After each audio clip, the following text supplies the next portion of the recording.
Deputy Speaker, you're now recognized. Meron po akong pin-repair na konti ring slide. Sana po may pakita muna bago ako magpatuloy. Pwede po, Deputy Speaker Marcoleta. Law, ibig sabihin batas. So kaya ginawa ang batas sa isang democratic country na kung nasaan tayo ngayon is para maging pantay-pantay ang lahat ng tao. Sa classroom may batas, bawal lumabas o bawal lumabas. Pero pag sinabing pag nag-comply ka na bawal lumabas, pero may ginawa ka sa pinagbabawal nila, inayos mo yung law ng classroom nyo at sinubmit mo ulit, ay pwede nang pala ikaw lumabas. Mr. Speaker, No. my distinguished colleagues, hindi po nag-comply sa batas ang ABSCBN, kaya hindi po sila pwedeng lumabas at magpalabas. Those opposing the franchise application of ABSCBN will show with clear and convincing evidence that ABSCBN did not comply with the terms and conditions of its franchise, as well as our laws and the Constitution. In fact, they will show in the succeeding hearings of the Committee on Legislative Franchises that ABS-CBN deliberately and with impunity violated the conditions of its legislative franchise and more so of our laws and the Constitution. Matagal na po kasi ang mga aligasyong ito. Hindi mamatay-matay, lumulutang sa internet, nasa labi ng mga Pilipino. Hindi seryosong binigyan ng pansin. Bakit po? Tikom ang bibig ng may kakayahang magsiwalat nito dahil takot sa maimpluwensyang network na kayang sirain ng tao, kandidato man o hindi. Salamat at ganap na nanindigan si Speaker Alan Peter Cayetano at hindi inalintana ang mga tuligsa sa kanya at pinayagan niya na magkaroon ng patas, bukas at malawak ang pagdinig sa mga aligasyong ito katulad ng nagaganap sa araw na ito. Ang banggit nga po sa John 8:32 ay ganito, "And you will know the truth, and the truth will set you free." Violation of the Constitution. Number 1, franchise is longer than 50 years. Hindi na po dapat payagan itong pagre-renew ng prangkisa ng ABS-CBN. Dapat na pong isara ang pinto para sa kanila. Bakit po? Because the ABS-CBN has been using the airwaves for more than 50 years. 53 years today, to be exact. Our Constitution says that Congress can grant a franchise of up to 50 years only. Taong 1957, nang makuha ni Don Eugenio Lopez Sr., may-ari ng Chronicle Broadcasting Network o CBN, ang Alto Broadcasting System o ABS.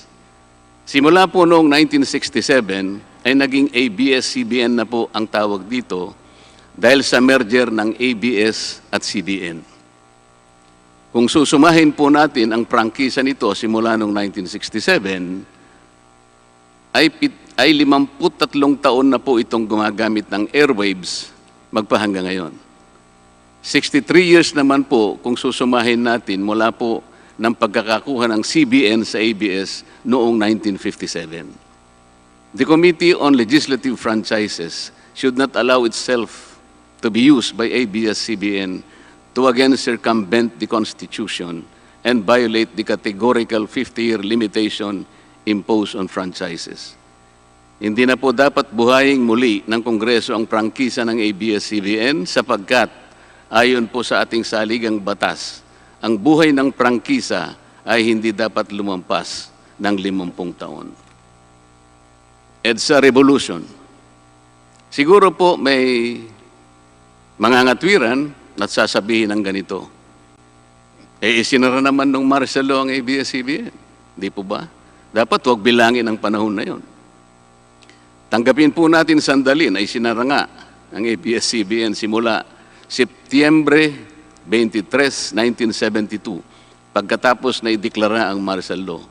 Pero hindi po ba nagbukas din ito agad matapos na ito ay mabawing muli ng pamilya Lopez noong EDSA Revolution?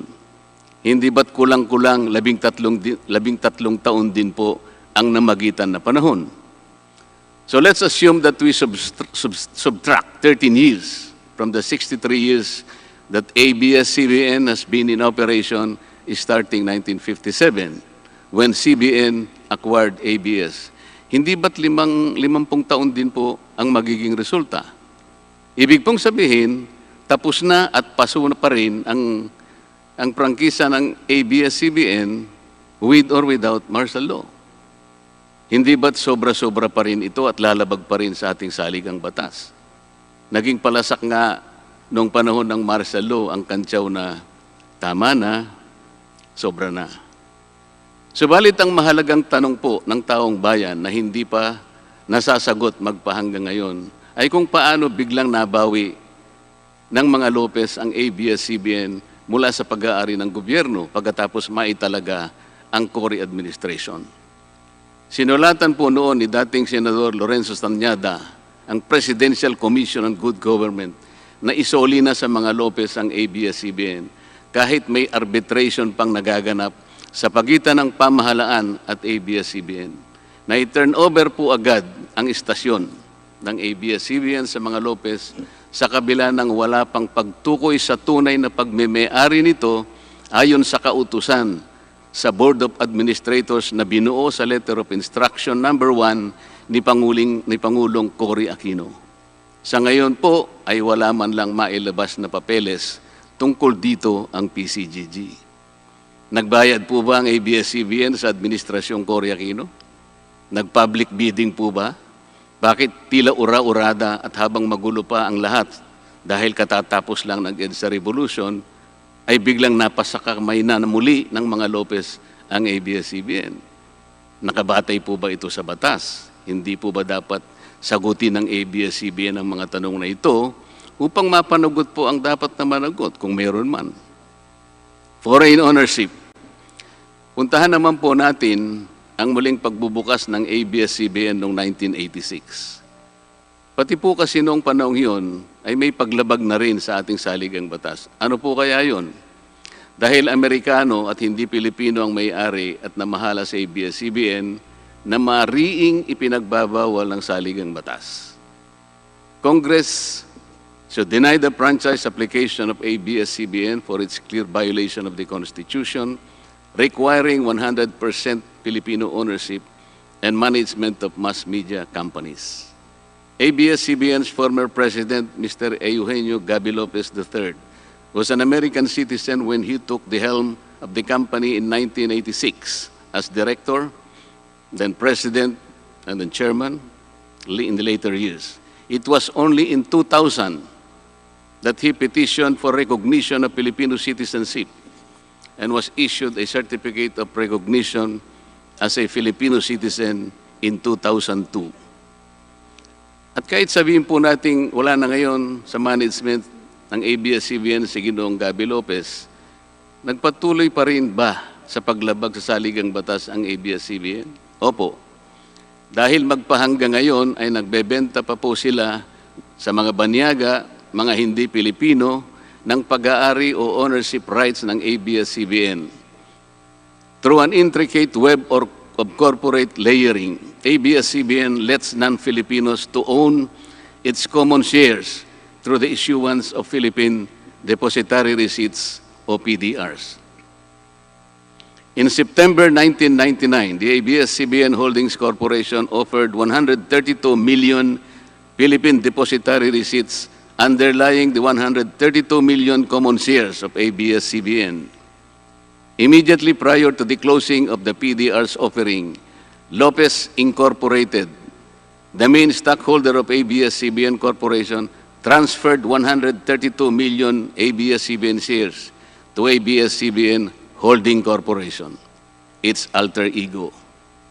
With the many rights afforded to the holders of these PDRs, most of whom, if not all, are foreigners, ABS-CBN Corporation virtually allowed these foreign holders beneficial ownership and potential voting rights. This is a circumvention of the strict foreign equity restriction imposed by the Constitution on mass media companies. Quite obviously, the ABS-CBN PDR instrument, a creative financial mechanism, is being used as a subterfuge to indirectly own the underlying ABS-CBN shares of stock. Violation of workers' rights under the Constitution. ABS-CBN violated the rights of its own workers. It denied them their just share in production as required by the Constitution. It committed unfair labor practices, which consequently denied its employees the benefits required by law to be provided to all employees.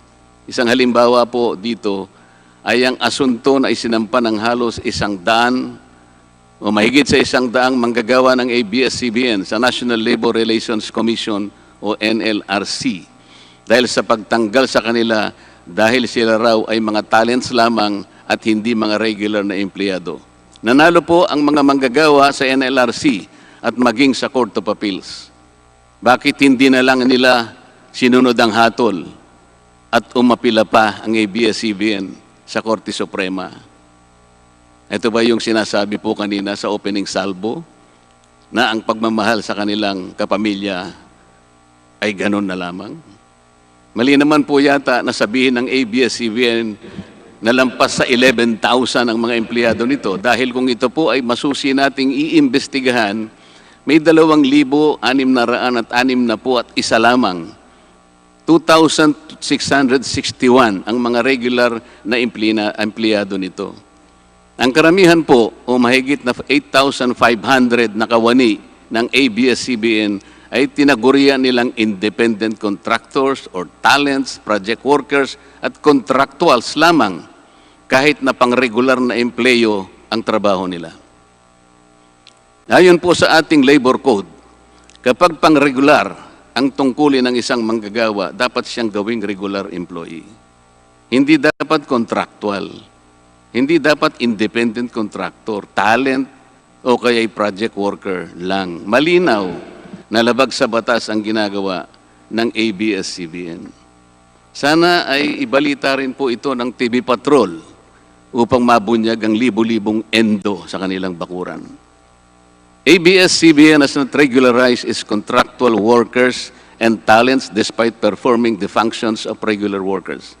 It even forced some of its workers to sign employment contracts containing waiver of the right to regularization. And those who refuse were unceremoniously terminated from work. ABS-CBN has subcontracted most of its production work to subcontractor production companies, despite the fact that production is directly related to its core business.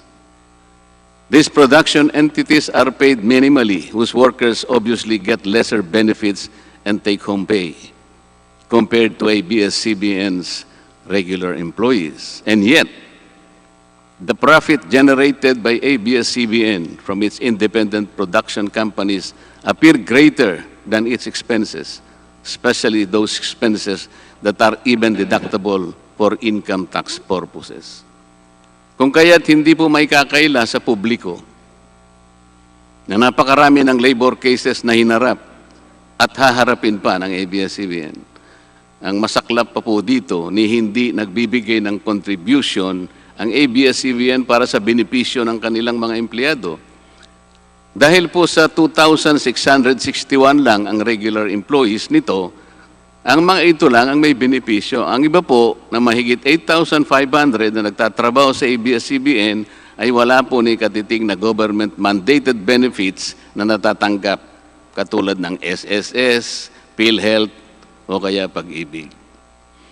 Kanina po sa opening salvo, narinig po natin na ang kanila pong isinasangkalan ay yung kanila pong mga kawani, mga manggagawa.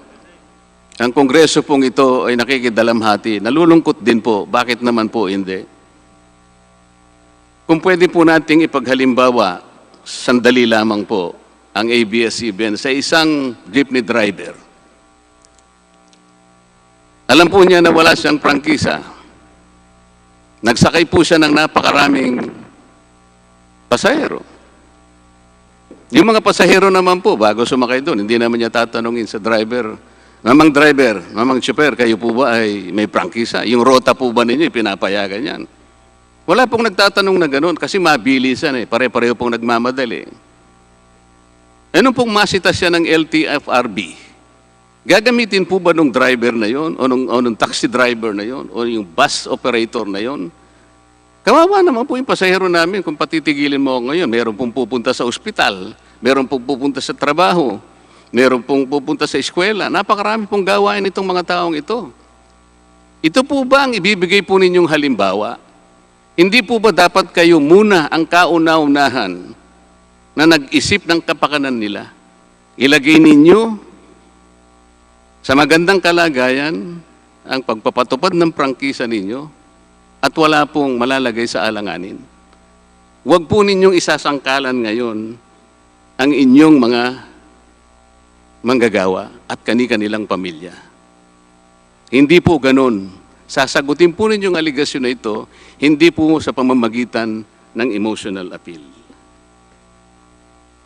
If this indeed the true house of the people, the Committee on Legislative Franchises must side with the poor workers of ABSCBN in denying its franchise, justice to them will be finally served, although ironically, this will also entail some sacrifice on their part.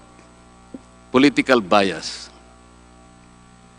ABS-CBN has been biased and partisan in favor of particular candidates and against certain candidates during the 2010 and 2016 presidential elections, contrary to the terms of its franchise and in violation of the Omnibus Election Code. Hindi naman po lingid sa kalaman ng marami, kung hindi man lahat, kung paano naging pro-Noynoy Aquino ang ABS-CBN noong 2010 at pro-Grace po at Lenny Robredo naman noong 2016. It is also a matter of record that ABS-CBN failed to air some of President Duterte's political advertisements during the 2016 campaign period, despite receiving the payment for said political ads. Ang masakit po dito, kung hindi pa sila pinigilan ng korte sa pamamagitan ng isang TRO, ay nakahanda na palang ipalabas ng ABS-CBN sa bisperas mismo ng pagtatapos ng campaign period ng 2016 presidential elections. Ang mga anti-Duterte advertisements na binayaran ng isang dating senador, sinadya ang timing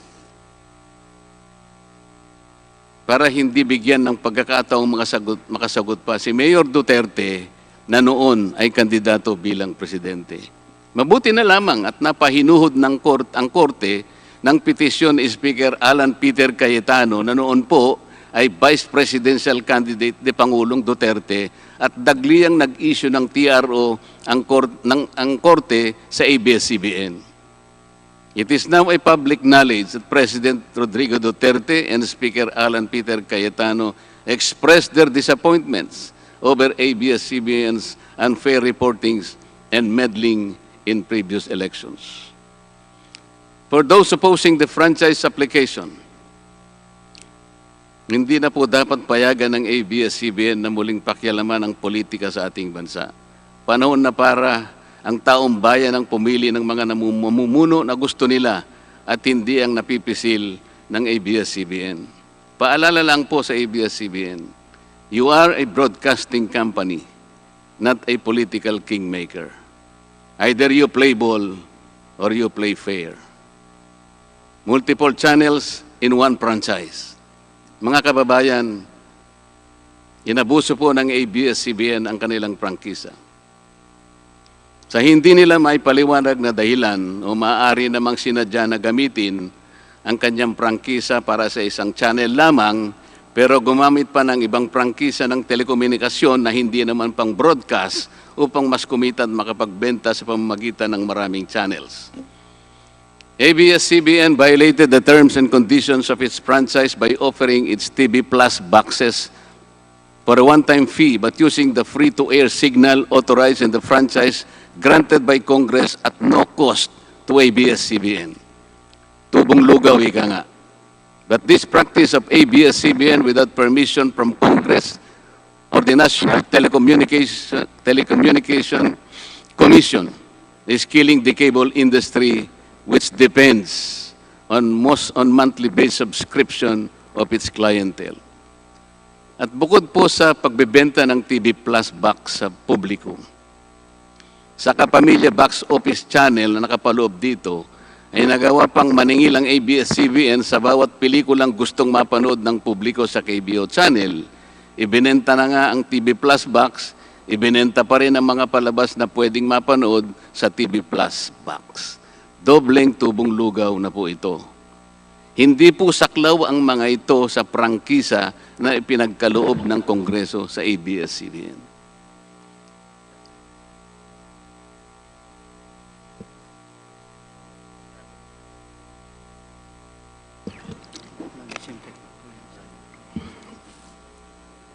ABS-CBN, contrary to the terms and conditions of its franchise, operated this pay-per-view channel, otherwise known as the Kapamilya Box Office, or KBO, without a valid permit from the NTC, and despite NTC's order to refrain from operating a PPB until the issuance of an appropriate guideline for the same, ABS-CBN continued its operation until the expiration of its franchise on May 4, 2020. Tax evasion. ABS-CBN also violated the terms and conditions of its franchise by engaging in tax avoidance schemes, which deprived the government of the much-needed revenue. It used its wholly owned subsidiary, Big Dipper Digital Content and Design, Inc., a PESA-registered company, as tax shield. Its main customer is ABS-CBN Hungary.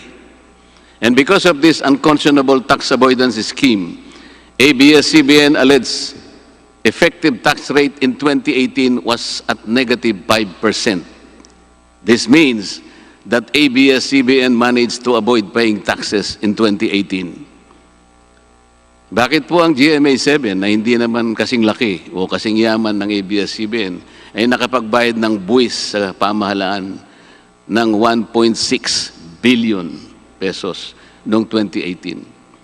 Samantalang ang malaalamat na ABS-CBN ay walang binayarang buwis. Bakit naman nakalibre ang ABS-CBN noong 2018 sa negative income tax nila na 84 million? Ibig sabihin po nito ay may tax credit pa ang ABS-CBN at ang gobyerno pa ang lumalabas na may utang dito. Wala pong pagkakaiba ito, mga kababayan, sa isang taong nangutang sa tindahan, binigyan pa ito ng sukli. In 2019, ABS-CBN again did not pay its rightful taxes. It avoided this by entering into compromise agreement with the Bureau of Internal Revenue, with the latter accepting the settlement of 152 million pesos plus from ABS-CBN, equivalent to only 40% of its assessed deficiency in income tax, value-added tax, and documentary stamp tax payments. But this is only one among the 4 other cases lodged by the BIR at the Court of Tax Appeals, all of which were also settled by compromise. Bakit po ganun? Hindi po ba nandun sa prangkisa ng ABS-CBN na babayaran nila lahat ang rightful taxes? Kinakailangan po bang sila ay habla pa ng BIR bago sila mapilitang makapagbayad lamang kahit settlement lamang? Ang linaw po ng kanilang prangkisa na babayaran lahat ang kaukulang buwis.